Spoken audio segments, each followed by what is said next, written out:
Muy bien, tengan ustedes muy buenos días. Vamos a hacer una pequeña clase sobre teoría de conjuntos, aquí acompañando al amigo Freddy Jaimes. Era- ¿Qué sucede? Que la teoría de conjuntos es fundamental dentro de cualquier propuesta lógica y también forma parte de la matemática, ¿no? Pero la teoría de conjuntos y la lógica han tenido una disputa, han tenido un conflicto para ver quién es el que fundamenta la matemática, ¿no? La gente se ha discutido mucho en teoría de conjuntos. ¿Y cuál es la discusión? ¿Cuál es el conflicto? ¿Quién fundamenta las matemáticas? ¿La lógica o la teoría de conjuntos? La teoría de conjuntos fue creada por el matemático alemán llamado George Cantor, ¿sí? George Cantor tenía, pues, la ambición, tenía la- el objetivo, el objetivo de hacer una teoría, pues, bastante abstracta sobre lo que es el conjunto. ¿Qué es un conjunto? Un conjunto es una colección de objetos. Así pues, podemos decir, por ejemplo, que cuando vemos los jugadores en la cancha, ellos están haciendo un conjunto de 11 elementos. Ahora bien, eh, lo que sucede es que definir así conjunto es bien problemático, porque así como puedo definir conjunto en base a colección, puedo definir colección en base a conjunto. Por lo tanto, la palabra conjunto de por sí, la palabra conjunto de por sí es un concepto de difícil de definición. Y esto es lo que justamente va a dar lugar a algunas paradojas que de repente hoy día veremos. Bueno, en segundo lugar, el término colección también es oscuro, ¿no? Es tan oscuro como el término conjunto. Lo único que puede decirse es que en el primer caso se alude a una actividad y en el segundo al resultado de esta actividad, ¿no? Colección, me refiero a coleccionar, pero y al final, cuando coleccionas, ¿qué obtienes? Un conjunto. Entonces, las palabras que definan al conjunto deberán incluir información sobre su número de elementos, lo que vamos a conocer con el nombre de cardinal, y sus tipos de elementos. Tanto uno como otro dato determinan de alguna manera la existencia de los conjuntos. Entonces, una colección de 7 pares de medias no es la misma que 14 medias, porque difieren en sus cardinales, número de elementos. Y además, mientras que los elementos del primer conjunto son pares, del segundo conjunto son unidades. Entonces, aquí ya vamos un poco especificando lo que es un conjunto. Pero ¿qué más? Podemos determinar un conjunto. Vamos a determinarlo de dos maneras, por extensión y por comprensión. Intuitivamente, un conjunto es el resultado de reunir un grupo. Reunir un grupo. Un grupo de elementos en forma explícita por extensión o por comprensión. Y esto se hace mediante llaves, mediante estas llaves. X vendría a ser lo que contiene el conjunto. A igual a llaves, X llaves, ¿no? Entonces, esta X es lo que contiene el conjunto. ¿Qué es definir por extensión? Por extensión es nombrando todos y cada uno de los elementos. Eso es por extensión. ¿Y qué es por comprensión? Por comprensión es dando una propiedad general de todos los elementos. Por ejemplo, el de acá, ¿no? El conjunto S igual a esta. Llave X tal que X es una vocal del castellano, por ejemplo, ¿no? Obviamente aquí se entiende que es A, E, I, O, U, como acá, como acá. Solamente que este fue por comprensión y el otro fue por extensión. Hay varios tipos de conjuntos, varios tipos de conjuntos. Tenemos el conjunto universal, que es el conjunto de todos los conjuntos. Si tenemos el conjunto de los leones, el de los delfines y el de los monos, podemos reunirlos en un conjunto que sería de mamíferos. El conjunto de mamíferos sería el conjunto universal. Aquí hay que notar algo importante, que el conjunto universal sería un concepto relativo. ¿Por qué? Porque depende de qué universo hablemos, ¿no? Por ejemplo, si hablamos de un universo referido a las nacionalidades, ¿no? El universo de las nacionalidades, ¿cuál sería? Bueno, tendría que ser uruguayo, peruano, ecuatoriano, español, inglés y así. O sea, el conjunto universal es relativo a una cierta ordenación. Ahora bien, ¿por qué? Porque si se habla del conjunto universal así a secas, a secas, como hablando de todo, esto va a dar lugar a paradojas. Una paradoja sería esta, por ejemplo. Una paradoja en tanto que es asombrosa, ¿no? Universo sería igual a, por ejemplo, A, B, y por ahí vas a tener otra vez, ¿no? Como es el conjunto de todos los conjuntos, también tendrías a U, como formando parte de sí mismo. Pero si te piden que aclares U, ¿qué tendrías que decir? Que esto es igual A, B, puntos suspensivos, y otra vez U. Y otra vez este U tendría que definirse de nuevo, lo cual nos lleva a un proceso sin fin. Un proceso sin fin. Por eso es que el conjunto universal es un conjunto relativo, para evitar las paradojas, ¿no? Bueno, entonces Cantor por eso habla de una totalidad inconsistente. Totalidad inconsistente. Porque genera pues una regresión al infinito cuando lo intentamos definir. Gráficamente un conjunto es esto, ¿no? Es este cuadro blanco y se pone abajo la U de universo. El conjunto vacío es el conjunto que no contiene nada, no contiene ningún elemento. Eh, Ejemplo, el conjunto de los pares que son impares. No existe, por lo tanto está vacío. El conjunto de los círculos cuadrados. No existe, por eso está vacío. Esta cualidad ciertamente es un absurdo, pero siendo una cualidad, permite constituir un conjunto. Pero claro, carente de elementos. Obviamente, este tipo de clase de conjunto es paradójico. ¿Por qué es paradójico? Porque es una clase vacía. ¿Y qué tiene eso de malo? Que un conjunto, a fuerza, es una reunión de elementos. Pero si no hay elementos que reunir, ¿cómo puede ser un conjunto? Sin embargo, se asume que es un conjunto por consideraciones matemáticas. Digamos, para poder formalizar, para empezar por algo. Así como, por ejemplo, se comienza a contar, ¿no? 4, 3, 2, 1, debe haber un principio, que es el cero.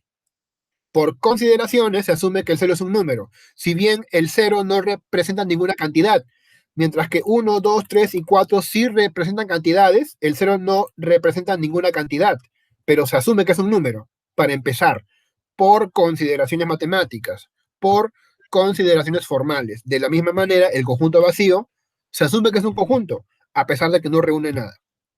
Bien, entonces, el conjunto vacío se suele representar de esta manera, ¿no? Es un conjunto así como una bolita, ¿no? Pero sombreada, sombreada. Esto significa que en ese no hay nada. Ese igual vacío significa que en ese no hay nada, ¿ya? Esta representación que te estoy poniendo obedece, por ejemplo, a lo que es la teoría de conjuntos, hecho en base a los diagramas de Venn, ¿sí? De repente, en otras situaciones, habrían otro tipo de notaciones, pero este es más o menos la estándar. Luego tenemos el conjunto no vacío, que es el conjunto que tiene al menos un elemento. Al menos un elemento. Ejemplos de conjunto no vacío. Conjunto de presidentes, por ejemplo, ¿no? Al menos hay uno. El conjunto de presidentes vivos antes de los 90s. Y ahí hay presidentes todavía, ¿no? También de constituciones. También hay elementos.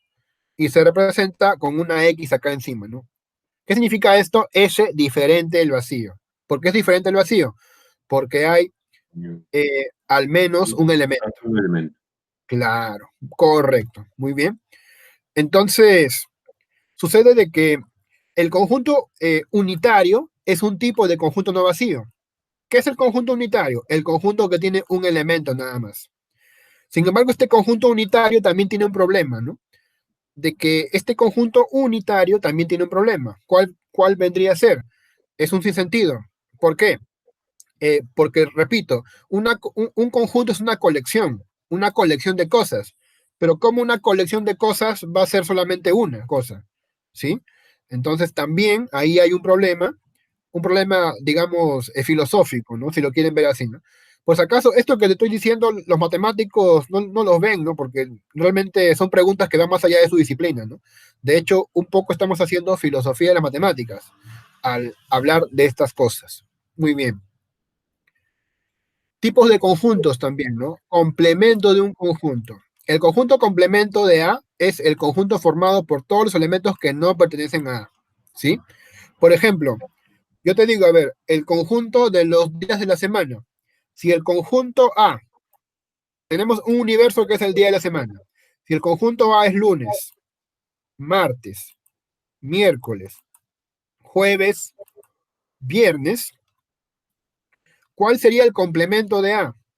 El complemento de A, lo que le falta a A para hacer el todo. ¿Y qué sería eso? ¿Sábado? Domingo. Claro, ese es su complemento. Eso es lo que lo completa. ¿Se entiende? Eso es lo que lo hace el todo. ¿Sí? A veces eh, la gente romántica, enamorada, hablan así, ¿no? Como que tú eres mi complemento, porque contigo soy todo. Más o menos es el lenguaje poético y metafísico, obedecería a este tipo de consideraciones. Entonces, el conjunto o complemento es lo que le falta para hacer el todo. Es lo que le falta algo para hacer el todo. Y se representa a veces así, ¿no? Con una C arriba de la A, o también arriba de la A se pone un sombrerito, una raya. Eso ya depende también de las terminologías. Bueno, entonces, si yo tengo acá el conjunto S, lo que está fuera de S es el complemento de S. ¿Se entiende? Ujú. Esa es la idea, claro. Y, por ejemplo, lo que está fuera de S, acá hay una X. ¿Qué significa? Que hay al menos un elemento. Por eso, el complemento de S es diferente del vacío.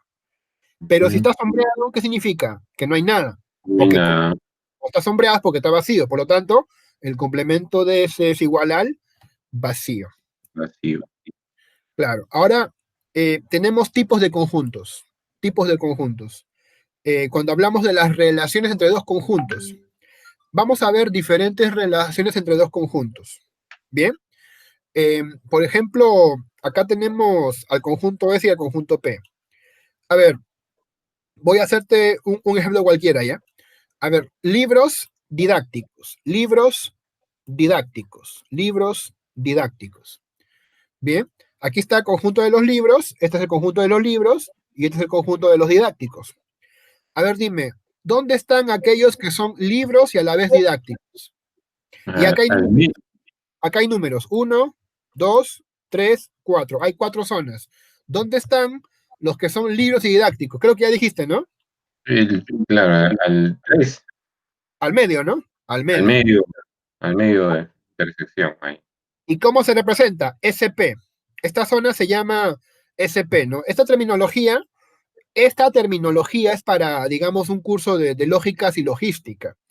Ahora bien, dentro de la matemática, esa zona se le conoce como la intersección. S, intersección P. Pero cuando hablamos de silogismos, en realidad se representa como SP, ¿sí? SP. Es lo que tienen en común tanto S como P. ¿Qué tienen en común? Esta zona del medio. Ahora bien, Mm. ¿dónde están aquellos libros que no son didácticos?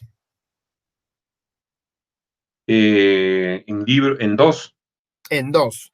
Aquí están claro. los libros que no son didácticos. Ujú. Esto sería S, intersección ¿qué? Intersección, ¿qué cosa? P no va a ser, sino el El complemento de P. ¿Se entiende? complemento. Claro, Ujú, esto es P, pero lo que está fuera de P es el complemento.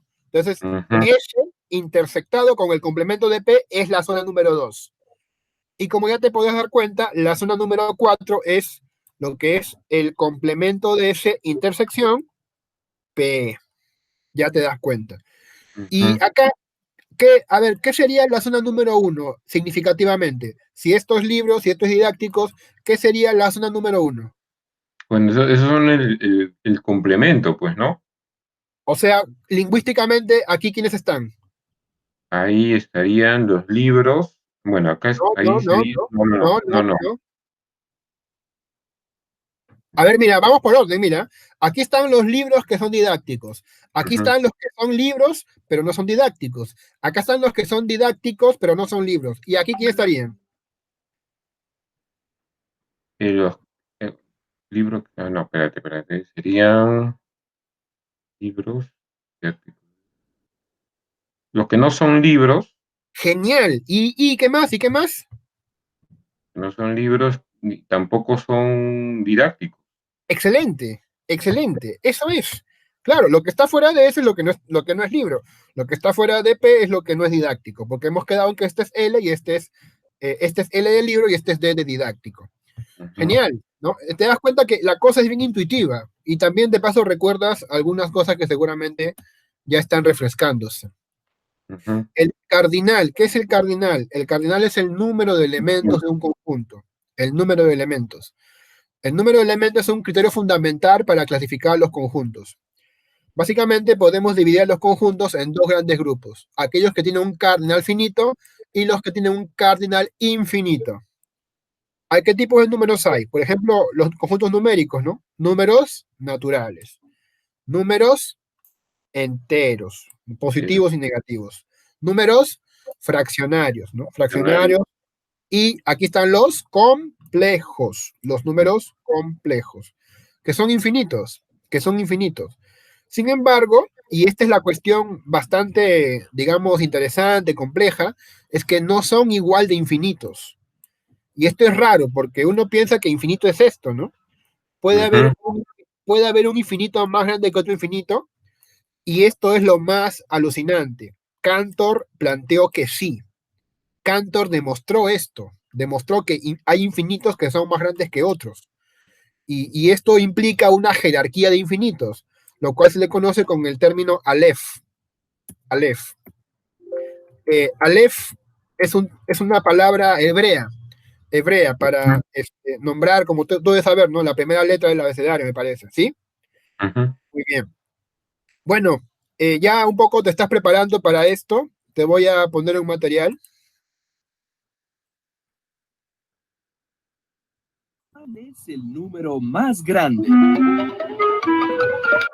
Cuando aprendemos a contar, primero hasta 10, luego hasta 100 y luego más y más, nos parece que los números no terminan jamás. ¿Cuál es el número más grande que existe? Los números se inventaron para contar cosas. ¿Cuántas vacas tengo? ¿Cuántos pasos hay de un lugar a otro? Aunque pareciera que hay cosas incontables, en realidad solo hace falta paciencia e inteligencia para calcular la cantidad de cualquier cosa. El número de estrellas visibles en una noche clara, alrededor de 2500. ¿Hace cuánto vivió el primer homínido fuera de África? 1 millón de años, que es 1000 veces 1000. El mismo número de neuronas que tiene el cerebro de una cucaracha. La cantidad de personas en el mundo, poco más de 7.000 millones. ¿Cuántos olores puede distinguir la nariz humana? 1 billón. Eso es 1 millón de millones. Todas las células que hay en el cuerpo humano, 37 billones. ¿Y microbios? 100 billones. ¿Cuántas estrellas hay en el universo? 70 sextillones. Un 7 con 22 ceros. Los científicos abrevian estos números para facilitar los cálculos. Lo impresionante es que no importa lo grande que sea el número, siempre podemos imaginar uno más grande. Por ejemplo, agregándole ceros. El sobrino de 9 años del matemático Edward Kastner le llamó gogol a este número enorme. Un 1 seguido por 100 ceros. El número es mayor que el total de partículas que existen en el universo. Puede contar absolutamente todo lo que existe y le sobran cifras, excepto cantidades como el número de combinaciones posibles de este cubo Rubik de 7 caras. ¿Podemos imaginar un número mayor? Pues sí. Imagina que multiplicas 10 por 10 un gogol de veces. Obtendrías el gogolplex, un número tan grande que escribirlo sería imposible, ya que no hay ni papel ni espacio suficiente en el universo para que quepa tal cantidad de ceros y te llevaría más tiempo hacerlo que la edad del cosmos. ¿Y si a ese número le sumamos 1? Para entender estas ideas, los matemáticos inventaron el concepto de infinito, que significa sin límites. No se trata propiamente de una cantidad, sino de una dirección, una posibilidad. El concepto de infinito da origen a algunas situaciones bastante curiosas. Con toda tranquilidad podemos decir que no hay un número mayor que todos, sino que los números naturales 1, 2, 3, 4, etcétera, son infinitos. Sin embargo, los números pares, aunque parecen ser solo la mitad, también son infinitos. Si emparejamos cada número natural con un número par, veremos que los conjuntos son iguales. De la misma manera que podemos decir que el número de personas es igual al número de sillas en un salón si a cada quien le corresponde una silla, aunque no sepamos cuántos son. Esta situación la imaginó el matemático Jorge Cantor. No Jorge Negrete, sino George Cantor, el creador de la teoría de conjuntos. Otra situación para pensar en el infinito no es mirar hacia lo grande, sino hacia lo pequeño. ¿Cuántas veces es posible dividir una línea? Entre el 0 y el 1 hay un número infinito de números decimales, así que el conjunto infinito de números decimales es un infinito más grande que el infinito de números naturales. Algunas preguntas son incluso absurdas. ¿Cuánto es infinito menos 1? ¿Es menor que infinito? Este tipo de casos hacen que muchos matemáticos digan que estas cantidades no son números reales, sino que son surreales o conceptos que no deben ser tratados como números. Por cierto, quizá el número más grande concebido jamás no es el Googleplex, sino otro llamado el número de Rayo, pensado por Agustín Rayo, un mexicano que no es matemático, sino filósofo, curiosamente.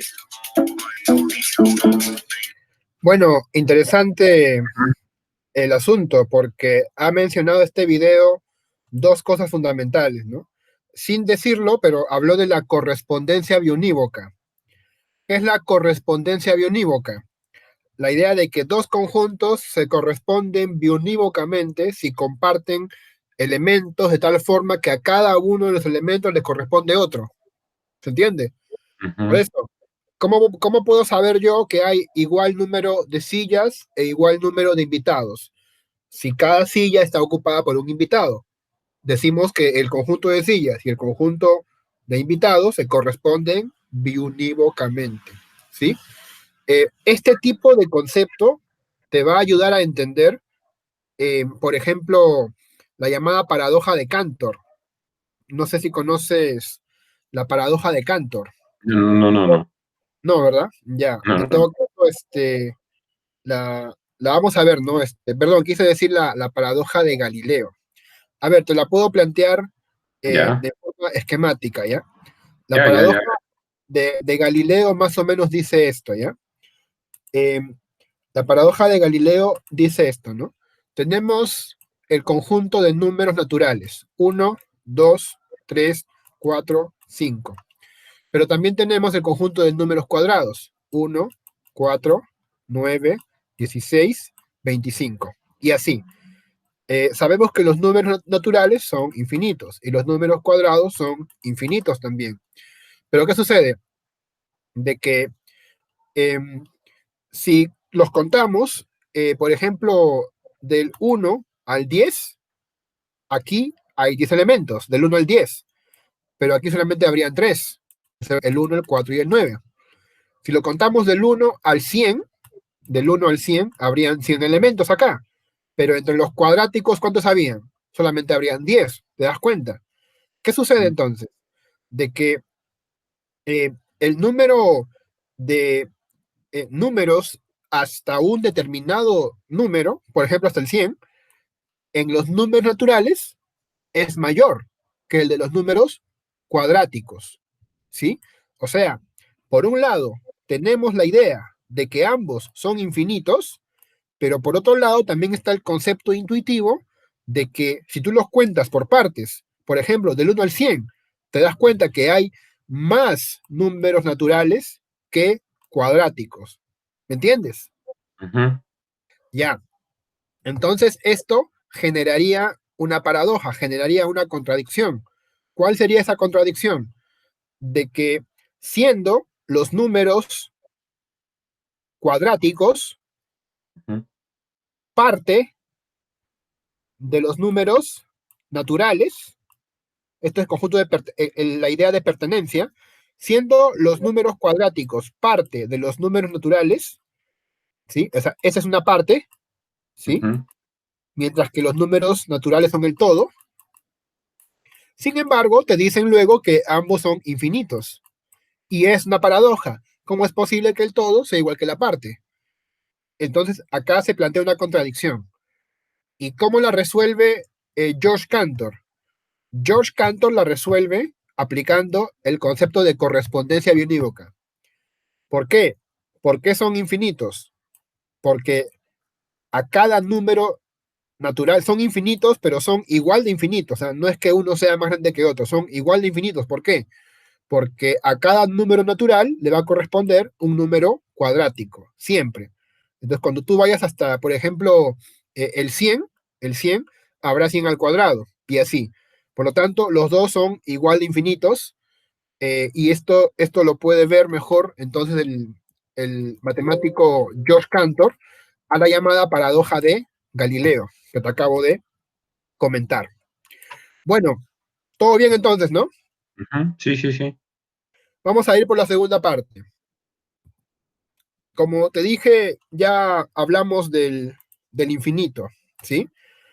Nosotros somos humanistas, ¿no? Somos de humanidades y no podemos meter solamente matemática, ¿no? O sea, no sé si tú te preguntas bien por qué estudias matemática en la maestría de San Marcos. Bueno, porque es parte de la filosofía, es parte del currículo, ¿no? Pero nunca hay que perder de lado que somos humanistas ante todo. Y si vamos a hablar de el infinito, bien valdría la pena también citar a Borges, ¿no? ¿Hasta qué punto la poesía puede tener otro sentido a la luz de la matemática intuitiva? El poeta Borges, habiendo tenido conocimiento de estos hallazgos sobre el infinito en la matemática, describe el Aleph, lo que te acabo de decir, ¿no? ¿Qué es el Aleph? El Aleph significa infinito, ¿verdad? Es el primer Ujú, número infinito. Ya luego te darás cuenta que hay más. Describe el Aleph con sus propias palabras. Una pequeña esfera tornasolada de casi intolerable fulgor. Al principio la creí giratoria, luego comprendí que ese movimiento era una ilusión producida por los vertiginosos espectáculos que encerraba. El diámetro de la Aleph sería de 2 o 3 centímetros, pero el espacio cósmico estaba ahí, sin disminución de tamaño. Cada cosa eran infinitas cosas, porque yo claramente la veía desde muchos puntos del universo. Vi el populoso mar, vi el alba y la tarde, vi las muchedumbres de América, vi el Aleph desde todos los puntos, vi el Aleph, la tierra, en la tierra otra vez el Aleph, y en el Aleph la tierra, vi mi cara y mis vísceras, vi tu cara y sentí vértigo y lloré, porque mis ojos habían visto ese objeto secreto y conjetural, cuyo nombre usurpan los hombres, pero que ningún hombre ha mirado, el inconcebible universo. ¿Usted es de qué carrera? Psicología. Ya, bueno, creo que en el curso que usted lleva le piden al final que entregue un artículo, me parece, o un escrito, me parece. Sí, Si sí, es que sí, sí. piden eso, si es que piden eso, mira, ya tienes ideas, ¿no? Podrías hacer Ujú, algo así como el infinito en Borges, ¿no? O cosas así, ¿no? Bueno, en claro. realidad, haz lo que te agrade, ¿no? Haz lo que te agrade, pero son sugerencias. Sí, sí, lo estoy apuntando. Vamos a considerar infinitos, ¿no? Pero para hablar del infinito hay que hacer una distinción. El infinito actual y el infinito potencial. ¿Cuál es la diferencia? Que el infinito potencial es aquel que puede seguir aumentando. Por ejemplo, ¿no? El infinito potencial podrían ser los números naturales, porque a cada número natural que te imagines siempre le puedes aumentar uno más, ¿verdad? Así, si piensas en 1 millón, bueno, 1 millón y uno. O sea, es infinito. ¿Por qué? Porque siempre puede seguir aumentando. ¿Y qué es el infinito actual? El infinito actual es cuando está capturado todo ese infinito. ¿Y cómo capturas tú a todos los números naturales? Así. ¿Cómo se llama ese? El conjunto de los números naturales. Y es un infinito actual. Actual, está ya en acto, como por así decirlo, ¿no? Está ya realizado, es un infinito realizado. Mientras que el infinito de acá es un infinito en potencia, o sea que aún puede seguir aumentando. Hay que tener en cuenta esta distinción. En la época de Cantor existía un prejuicio generalizado que consistía en creer que lo infinito solo podía ser en potencia, o sea, según el análisis aristotélico, como algo que crece indefinidamente y en consecuencia como algo que no es. Como es algo que nunca acaba, pues no es. Cantor, al verse limitado con el infinito potencial, asume el infinito actual, asociado al significado de totalidad.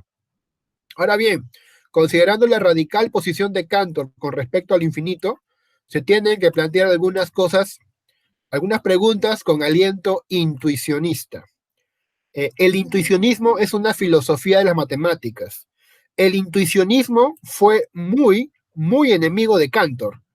La propuesta de Cantor, eh, más o menos podría considerarse una postura abstracta, ¿sí? Una postura abstracta, si quieren, abstraccionista, para decirlo de esa manera, ¿no? Vamos a decir simplemente conjuntista, ¿no? Conjuntista. La propuesta de Cantor fue un conjuntismo. Los intuicionistas le hicieron la vida imposible a Cantor. Si tú lees el libro de Jesús Mosterín, hay un libro de Jesús Mosterín que se llama Los Lógicos, y tú vas a descubrir que Cantor terminó pues con algunos problemas en su cabecita, ¿no? Tuvo ataques de ansiedad, cosas así, pues, cosas que le pasan curiosamente que le pasan a los genios, ¿no? No sé por qué suele pasar eso. Y bueno, el intuicionismo le dice algo importante a Cantor, ¿no? ¿Cómo vas a abarcar el infinito en una cosa que es finita? O sea, dicen, ¿no? Tú estás engañando, te estás engañando, ¿no? Esto es finito, esto es una cifra, esto es un código, un número, esto es finito. Te estás engañando, ¿no? Tú crees que estás capturando el infinito en esto cuando el infinito es potencial, porque siempre está aumentando. Bueno, otra de las críticas serían estas, ¿no? ¿Cómo vamos a poder comparar dos conjuntos infinitos de elementos si ni siquiera podemos abarcar todos sus elementos y mucho menos contarlos? ¿Cómo podemos abarcarlo con este símbolo que tú dices, ¿no? Si ambos tienen un número ilimitado de elementos, ¿cómo establecer que los elementos de uno sean más abundantes que los del otro? ¿Cómo se establece eso? ¿Cómo se establece? ¿Cómo se sabe que hay un número más grande que otro? Si es que lo hay. ¿Se puede contar lo infinito? Y lo que vamos a ver hoy día es que sí lo pudo hacer Cantor. Pero para eso hay que definir, ¿no? ¿Qué es contar? ¿Qué es contar? Este proceso sí interesante, ¿no? Por ejemplo, el filósofo Kant hizo una relación entre la aritmética y el tiempo. De igual forma, hizo otra relación entre la geometría y, a ver, tú mismo dilo, ¿la geometría y qué? Si la aritmética la vinculó con el tiempo, ¿con qué La, crees que vinculó? ¿Con qué la crees que geometría, vinculó la geometría? ¿Con qué la vinculó? la geometría, no, con el espacio. Exacto, excelente, excelente, claro. Pero claro, esto es como que es muy obvio, ¿no? La geometría, bueno, sí va con el espacio, ¿no? Pero ¿cómo con el tiempo Claro. la aritmética? ¿Cómo se vincula el tiempo con la aritmética? Por el tiempo que lleva a contar. Más o menos es la idea. Porque para contar requieres tiempo. ¿Y qué cosa es más numeroso que el tiempo mismo? El tiempo mismo es un número. Bueno, Kant hizo ese tipo de relaciones. Para entender bien el proceso que siguieron los razonamientos de Cantor, tenemos que empezar por contar, operación que deberíamos conocer a fondo. ¿Qué es lo que hacemos cuando contamos los elementos de un conjunto finito? De 32 elementos, por ejemplo. No es bastante decir que señalando a cada uno de los elementos sucesivamente. Recitamos 1, 2, 3, 30, 31, 32. Eso es lo que hacemos. La posibilidad de llevar a cabo esta operación indica un vocabulario muy desarrollado de palabras de numeración. Pero tenemos que ir más allá de la operación de contar por medio de palabras, si es que en realidad queremos llegar a fondo de la cuestión. Contar es un proceso inconsciente de coordinación entre los objetos y los números enteros positivos. Esto que te he dicho con el nombre de coordinación, ¿cómo lo llamamos? Correspondencia biunívoca. O sea, ¿qué es contar? Contar es establecer una correspondencia biunívoca entre los elementos de cualquier cosa y los números naturales. Eso es contar. En la teoría de conjuntos, al contar los elementos de un determinado conjunto finito, se obtiene un número. Dicho número constituye la cardinalidad de tal conjunto. Esta simple operación resulta controversial al aplicarlo a los conjuntos infinitos. Matemáticamente, la solución no radica en contar sus elementos, sino en emparejarlos. Relacionar un elemento de un conjunto con el de otro. Eso es contar, entonces. Lo que viste en el video, ¿no? Personas y asientos. Un ejemplo es más que necesario. Imaginemos que un auditorio tenga una cierta cantidad de asientos. El número es lo de menos. Y preguntémonos, ¿cuánta gente está ahora en el local? Si vemos que todos los asientos están ocupados y no hay nadie de pie, sabremos que el número de personas es igual al de asientos. Claro, porque todos están ocupados. Si por el contrario vemos que algunos de los asientos están vacíos, que hay asientos a los que no les corresponde, la palabra clave acá corresponde, ninguna persona, sabremos que el número de personas es menor que el de asientos.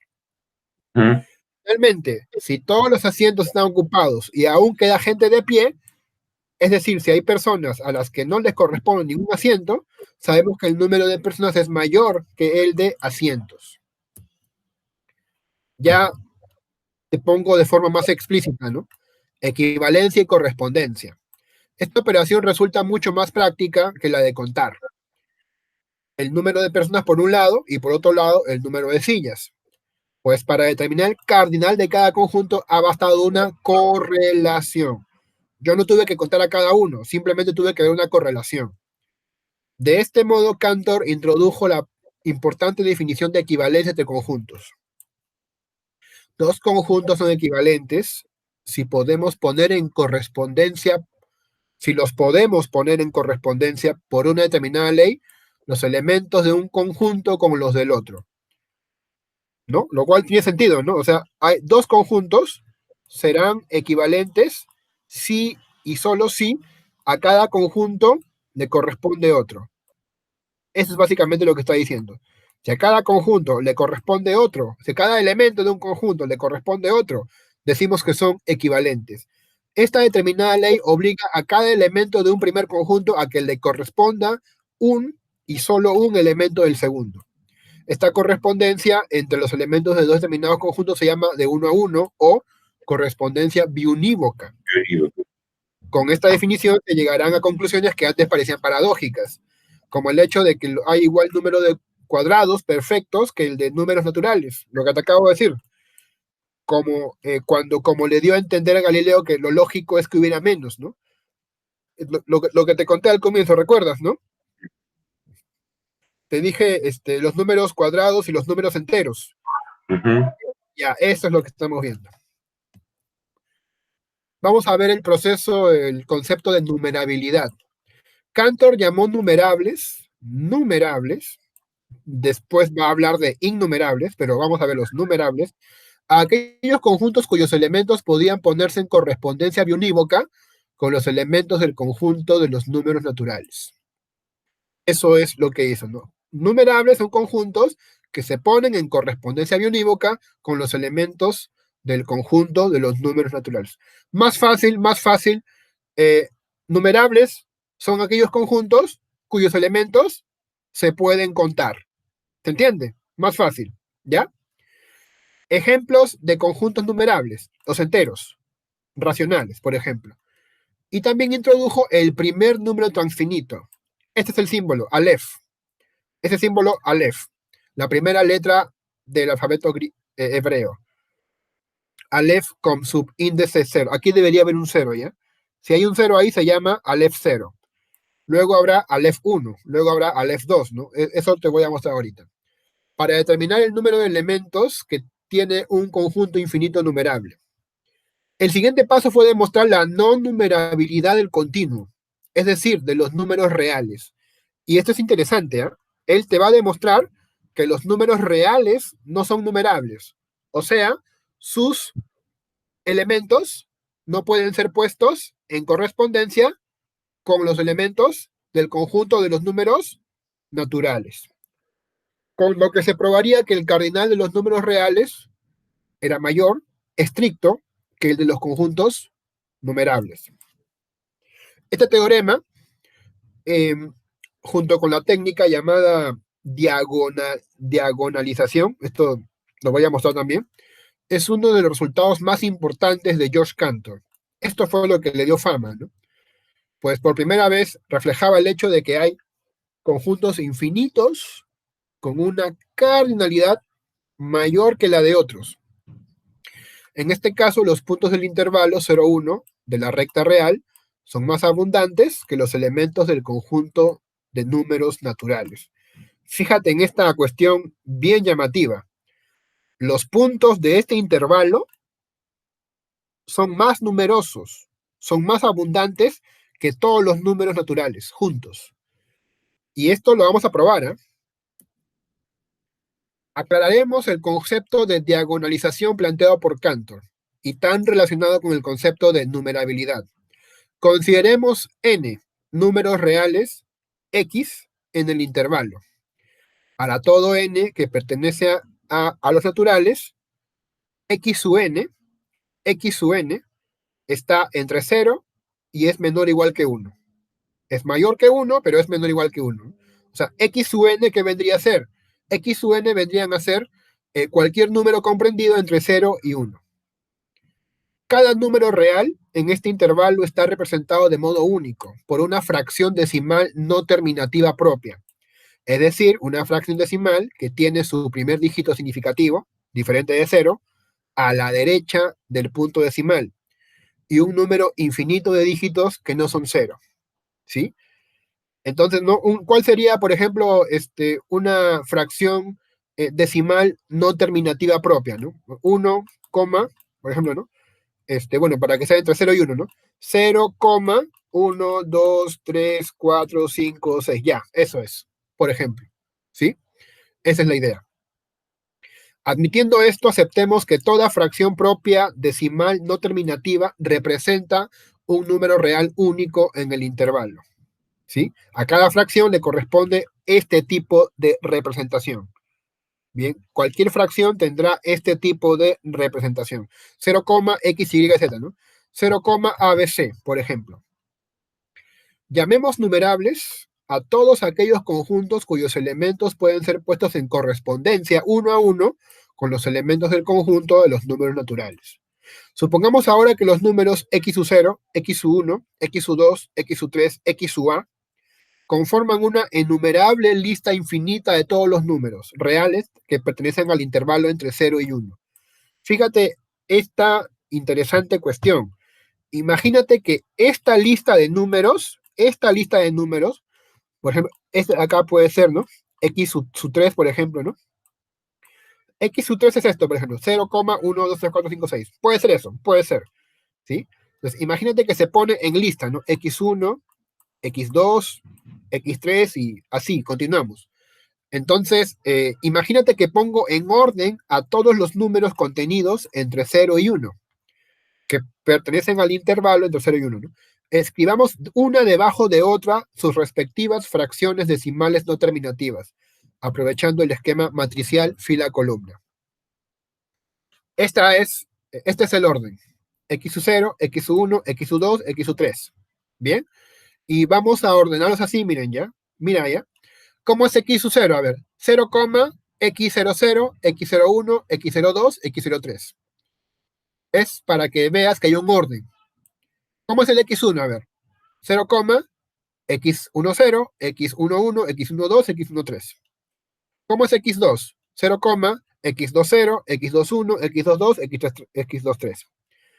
X sub 3, ¿cómo es? Es igual a 0, X30, X31, X32, X33 y así. Y así. Hasta ahí se entiende, ¿verdad? Simplemente se ha puesto en orden, ¿verdad? ¿Se entiende esto? Esto es importante, ¿ya? Solamente se ha puesto en orden uno después del otro. Está bien, ¿no? Si hay una duda, me comentas, ¿ya? Ahora bien, ¿qué es esta raya que aquí aparece? Cantor va a hacer una jugada muy interesante. Él va a construir un número nuevo en base a estos números. Va a ser un número nuevo. Va a ser el número x sub asterisco, por ejemplo, ¿ya? Que es igual a 0, x 00, x 11, x 22. Pero ¿qué va a hacer? Va a escoger un número diferente al x00. ¿Cómo lo va a llamar? Prima.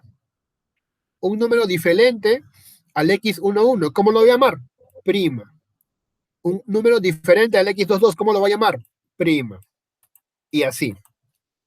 Oye, ¿y esto para qué lo hace? Fíjate en esta jugada. Este nuevo número que acaba de construir es diferente del primero ¿en qué? en el primer número. Y es diferente del segundo ¿en qué? En el segundo número. Y es diferente del tercero ¿en qué? En el tercer número. Recuerda que esta prima significa que le ha cambiado. Le ha cambiado. Entonces, X su asterisco es diferente de todos los números. ¿Se entiende? Ujú. Y a la vez forma parte de ellos, porque supuestamente está entre 0 y 1, ¿me entiendes? Mm, Ya, claro. ese es el detalle. Por lo tanto, ¿qué concluye Cantor? Que los números reales no pueden ser contados, porque no pueden ser puestos en una lista sucesiva, comenzando por 0, 1, 2, 3, 4, 5. ¿Por qué? Porque siempre hay un número que se escapa. Por ejemplo, este de acá.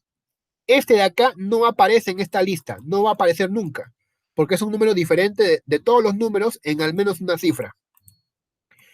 Por lo tanto, por lo tanto, por lo tanto, el número de números reales, el número de números reales y el número de números naturales. A ver, tú dime, por lo que te acabo de decir, ¿quién es mayor? ¿El número de números naturales o el número de números reales? Número de números naturales. Pero curiosamente, aquí ocurre algo, ¿no? Tú Ujú. crees que los naturales son infinitos, ¿verdad? ¿No es cierto? Y de hecho sí, acá serían infinitos, ¿no es cierto?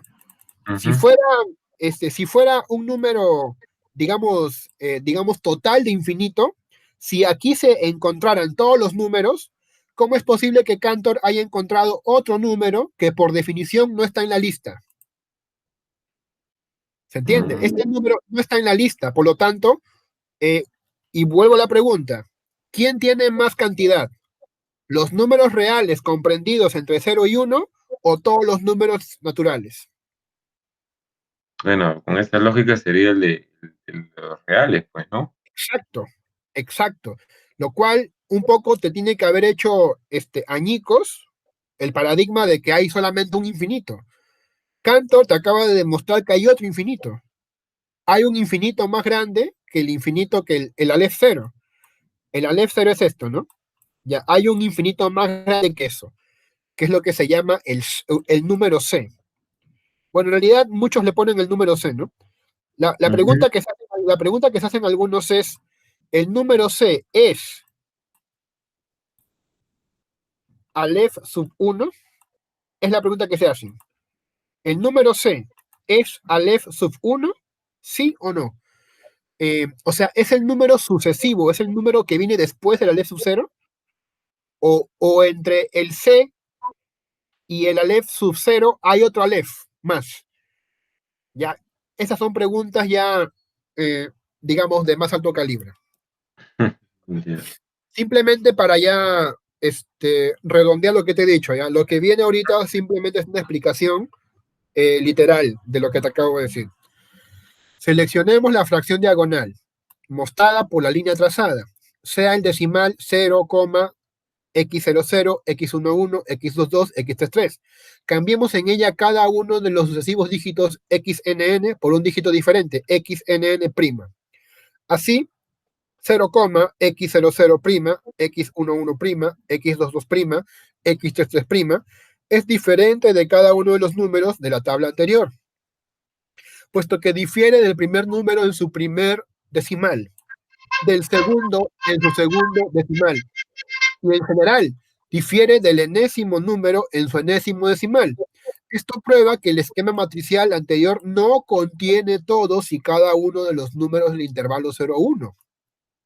Y por inducción se demuestra implícitamente que ni este ni algún otro segmento representativo del conjunto de los números reales son numerables. Los números reales no son numerables, no pueden ser puestos en correspondencia con los números naturales. En conclusión, mientras que los números reales no son numerables, los naturales y hasta los racionales sí lo son. Como hemos podido apreciar, la técnica cantoriana de la diagonalización es un método que muestra que hay infinitos conjuntos considerados en la matemática que no pueden ser numerados. Lo cual, como te dije, nos plantea la jerarquía de infinitos. Cantor demostró que el cardinal de los naturales es menor estricto que el de los reales. O sea, Aleph sub 0 es menor que She. Una vez establecida esta posibilidad de comparar cardinales de conjuntos infinitos, aunque pudiera parecer que She fuera el último cardinal transfinito, Cantor logró demostrar que existían cardinales transfinitos aún mayores, basándose en el teorema del conjunto potencia, que lleva su nombre, el cual indica que la cardinalidad del conjunto potencia de X es mayor que la del conjunto X. A ver, voy a hacerte recordar el conjunto de potencia, ¿ya? Este es el conjunto X, que tiene elementos A y B. Ya. Ahora bien, ¿cuál es el conjunto potencia de X? El conjunto potencia de X sería este.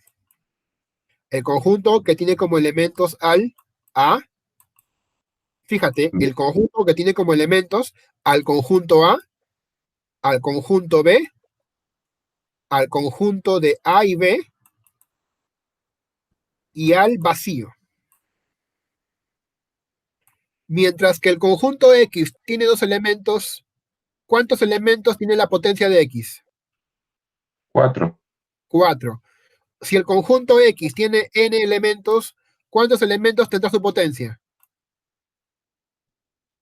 2. 2 2 a a la la n. n. ¿Se entiende? ¿Se acuerda? Ya, muy bien. Este es el teorema del conjunto potencia.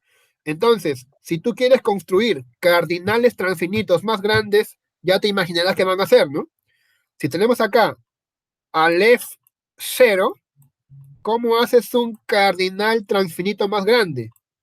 2 a la Aleph sub 0. Y esto sería lo que algunos llaman Aleph sub 1. ¿Y qué sería? A ver, tú dime, ¿qué sería Aleph 2? ¿Qué sería Aleph 2? Las dos. 2 elevado a la Este, Aleph. al Aleph 1. 2. Exacto, exacto, 1. no, 1, claro. ¿Y cómo sería el Aleph 3? ¿Cómo sería el Aleph 3? ¿A qué es igual el Aleph 3? Elevado a El la. Aleph 2. Excelente. Cantor demostró que al igual que no hay ningún número natural mayor que todos los demás, tampoco hay un número transfinito mayor que todos los demás. Porque 2 elevado a una potencia transfinita engendra siempre un nuevo número transfinito mayor. Así, si 2 a la Aleph es igual a C, hipótesis, esto se llama hipótesis del continuo, es una cuestión que fue motivo de un debate. Entonces, 2 a la C, 2 a la C, imagínate, 2 a la C es un número transfinito todavía mayor. Y así pues se consigue una jerarquía infinita de infinitos. Claro. Lo cual Claro. nos lleva a hablar de los famosos números transfinitos. Y con esto vamos cerrando ya. Sí, sí, sí. No contento con el descubrimiento de la naturaleza del infinito y de los numerables y el del continuo, Cantor propone la creación de una nueva serie de números como la prolongación de los naturales, a los que llamará transfinitos. Aleph 1, Aleph 2, Aleph 3, Aleph 4, Aleph 5. De nuevo nos encontramos con una dificultad, pues si bien en el caso de los enteros y hasta en el caso de los irracionales podemos encontrar un reflejo de ellos en la naturaleza, recordemos que la existencia de los irracionales era conocida por los pitagóricos, los nuevos números transfinitos de Cantor escapan al razonamiento lógico y al entendimiento natural, por no tener algún reflejo en la naturaleza. Sin embargo, la construcción de los números transfinitos supone ampliar el campo de la matemática, permitiendo que éstas no se queden ancladas por ninguna visión cerrada y limitada y hasta equivocada del mundo. Es por esto que George Cantor fue muy querido, o sea, también fue atacado, ¿no?, por los intuicionistas, pero fue muy querido, ¿no? También por algunos, llamados los formalistas. Un formalista muy famoso fue David Hilbert. David Hilbert dedicó su vida a defender la teoría de conjuntos. Y David Hilbert, en un momento de arranque, en un momento de, yo diría, pues, ¿no?, de, digamos, elevada emoción, dijo gritando en una conferencia, ¿no? Nadie podrá expulsarnos del paraíso que Cantor ha creado para nosotros. ¿A qué paraíso se refiere? A la teoría de conjuntos y a los números transfinitos. Ujú. Y esto, y esto es interesante. Como te decía, Cantor tuvo su propia postura. Él sería un platónico. Él sería un platónico. La matemática no debe ni puede quedarse en lo lógicamente razonable, sino permitir que el genio vaya más allá de lo conocido para explorar rincones a primera vista ocultos o prohibidos. Esta libre búsqueda constituye el estadio instintivo de una teoría matemática. En esta etapa parece como si el matemático fuera un científico empírico que investiga objetos reales concretos. Se los representa en su imaginación o sobre el papel, los busca en la realidad. Y como en la realidad de este mundo no se encuentra, acaba a veces postulando otro mundo donde existan esos objetos que él estudia, a la Platón. Un poquito recuerdas Platón, ¿no? Platón habló del mundo de ideas, que está en otro lado, este mundo sensible es un engaño, hay otro mundo, un mundo real, un mundo que está más allá de los sentidos. Tan valioso ha sido el aporte de Cantor, que en la actual filosofía de la matemática se utilizan los términos cantorismo y platonismo como sinónimos. Valente. Ah, mira, interesante esto, ¿ah? Y finalmente, la hipótesis del continuo, que también la mencionamos, pero a lo mejor para que de repente quieras investigar. Uno Ujú. de los problemas más graves con los que Cantor se enfrentó fue la denominada hipótesis del continuo. La hipótesis del continuo sostiene que no hay ningún número cardinal entre Aleph 0 y C. Es decir, Aleph y C se comportan como los dos primeros números naturales, en este caso, como los dos primeros números transfinitos. Y además establece que cualquier subconjunto de los números reales es bien numerable o bien no numerable. La hipótesis parece obvia, ¿no? Esa es la hipótesis del continuo, que C y Aleph son continuos, o sea, que después de Aleph viene C. Como te decía, la duda es si no hay entre estos dos más números a su vez. Kurt Gödel y posteriormente Paul Cohen demostraron que la hipótesis generalizada del continuo no podía ser demostrada ni refutada por los axiomas de la teoría de conjuntos, ¿no?